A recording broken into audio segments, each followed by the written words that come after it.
Assalamualaikum warahmatullahi wabarakatuh. Kita sambung lagi kajian kita yang pada video ini merupakan sebuah kajian serial kristologi yang diuraikan oleh Haji Simon Aliasyir yang berjudul Arti Teologis Kemerdekaan Bangsa Indonesia. Saudara-saudara para pemirsa Kreweng Aji Channel yang berbahagia serta kaum muslimin wal muslimat rahimakumullah. Assalamualaikum warahmatullahi wabarakatuh. Allah berfirman di dalam surat 5 surat Al-Maidah ayatnya 14. Bismillahirrahmanirrahim. Dan di antara mereka yang berkata, kami adalah orang Kristen, kami telah membuat perjanjian dengan mereka, tetapi mereka melalaikan sebagian dari apa yang dengan itu mereka diperingatkan. Maka dari itu kami bangkitkan permusuhan dan kebencian di antara mereka sampai hari kiamat. Imperialisme Belanda yang mendarat di Indonesia pada tahun 1996,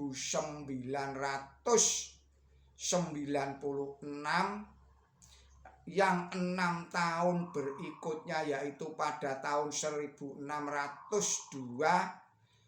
mendirikan Verenigde Oost-Indische Compagnie atau disingkat VOC, yang secara umum dikenal sebagai Kongsi Dagang Perserikatan Dagang, itu menerima hak kontrol dan hak-hak lain dari pemerintah Belanda, yaitu mengemban tugas kembar di bidang agama.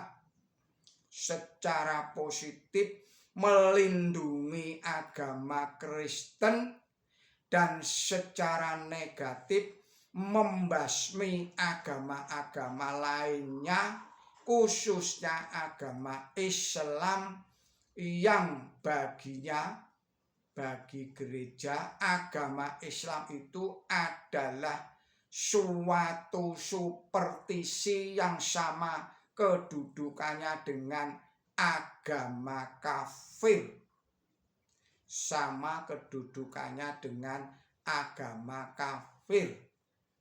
Demikianlah tulis Dr.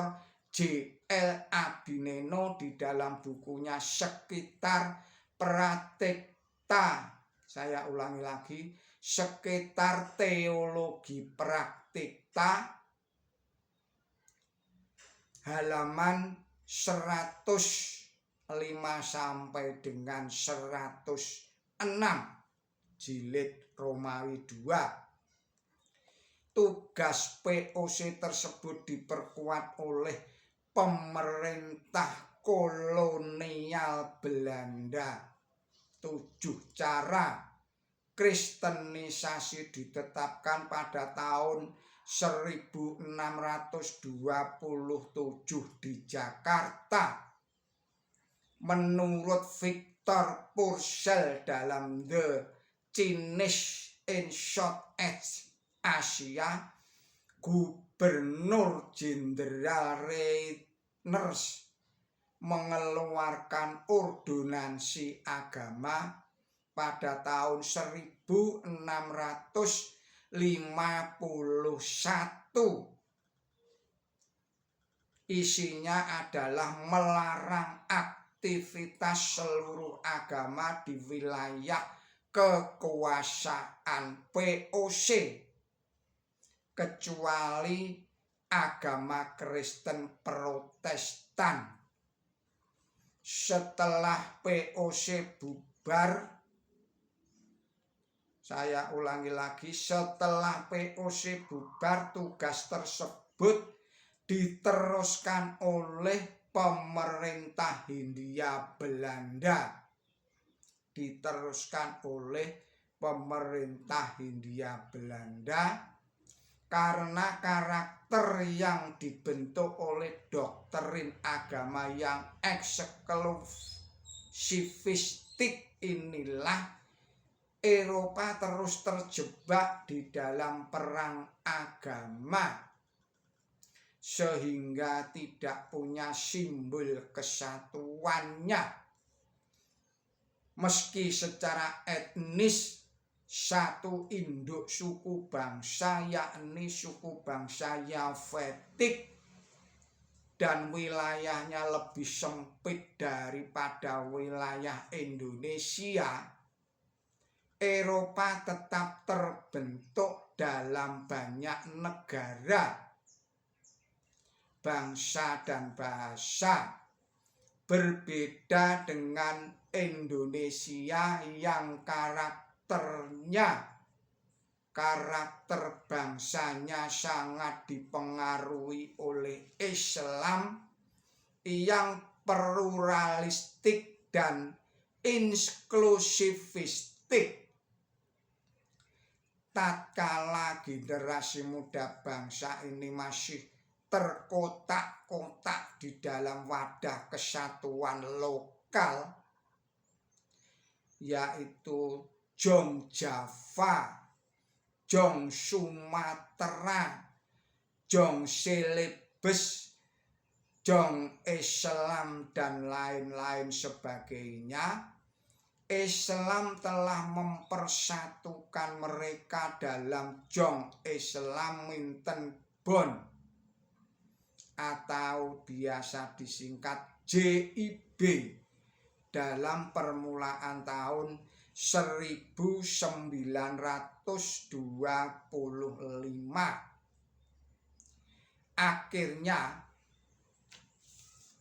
dengan sepakat bulat generasi muda itu pada tanggal 28 Oktober pada tahun 1928 mengeluarkan ikrar. Ikrar itu berisi bertanah air satu, tanah air Indonesia, berbangsa satu, bangsa Indonesia, dan berbahasa satu, yaitu bahasa Indonesia.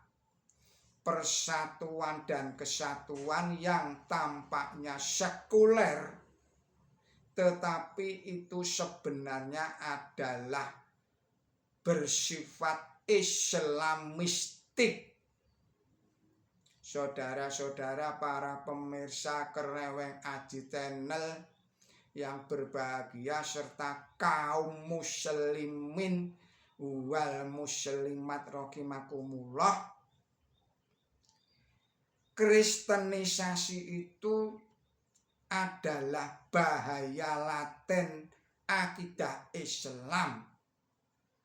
17 tahun setelah Sumpah Pemuda diikrarkan oleh para pemuda-pemuda senusantara negara dan bangsa Indonesia memproklamasikan kemerdekaannya, tepatnya pada tanggal 17 Agustus 1945. Secara teologis, kemerdekaan negara dan bangsa Republik Indonesia ini adalah berarti berakhirnya perang agama di Indonesia.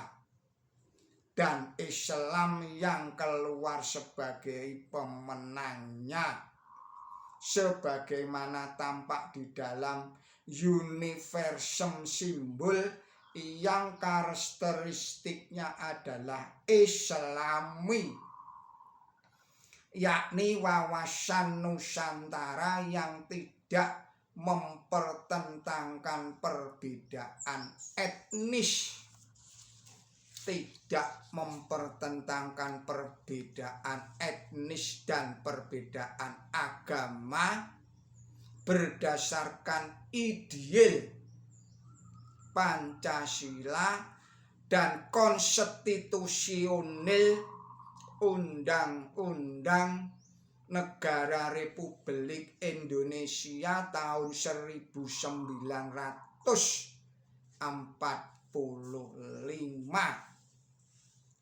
Dalam UUD 1945 bab Romawi 11 pasalnya 29 sekaligus judulnya agama. Namun pada ayat 1 dirumuskan keputusan politik tentang dasar negara, yaitu negara berdasarkan atas ketuhanan yang Maha Esa. Negara berdasarkan atas ketuhanan yang Maha Esa. Hal ini sebagai produk pemikiran bangsa Indonesia yang terbebas dari penjajahan agama di masa lalunya. Seandainya asas perdamaian agama Augsburg yang eksklusif diikuti secara Islami menjadi landasan ideal formal negara Republik Indonesia. Karakter Islami tampak semakin nyata di dalam ayat yang kedua yang berbunyi, yang berisi rumusan tentang jaminan negara terhadap pengamalan ajaran agama dan kepercayaan, yang bunyinya negara menjamin kebebasan penduduk untuk memeluk agamanya masing-masing dan beribadat menurut agama dan kepercayaannya itu. Ayat ini selaras dengan firman Allah Subhanahu wa Ta'ala di dalam surat 22, yaitu surat Al-Hajj. Ayatnya surat Al-Hajj ayatnya 40. Bismillahirrahmanirrahim. Dan sekiranya tidak ada tangkisan Allah terhadap sebagian manusia oleh sebagian yang lain, niscaya akan ditumbangkan biara-biara, gereja-gereja, kanisah-kanisah, dan masjid-masjid yang di dalamnya banyak disebut nama Allah. Surat 22 surat Al-Hajj ayatnya adalah 40. Berakhirnya perang agama di Indonesia tidak berarti bahwa umat Islam Indonesia telah aman dan bebas dari gangguan akidah. Karena meskipun kaum imperialis telah meninggalkan wilayah Republik Indonesia, tetapi apostasi dan kristenisasi umat Islam tetap menggelora. Saudara-saudara, para pemirsa Kereweng Aji Channel yang berbahagia, serta kaum muslimin wal muslimat rahimakumullah. Kita akhirkan dahulu video ini dan kita sambung lagi pada video-video yang berikutnya. Mohon maaf atas segala kesalahan dan kekilapan saya di dalam menyampaikan risalah ini. Billahi taufiq wal hidayah. Ihdinas siratal mustaqim. Wassalamualaikum warahmatullahi wabarakatuh.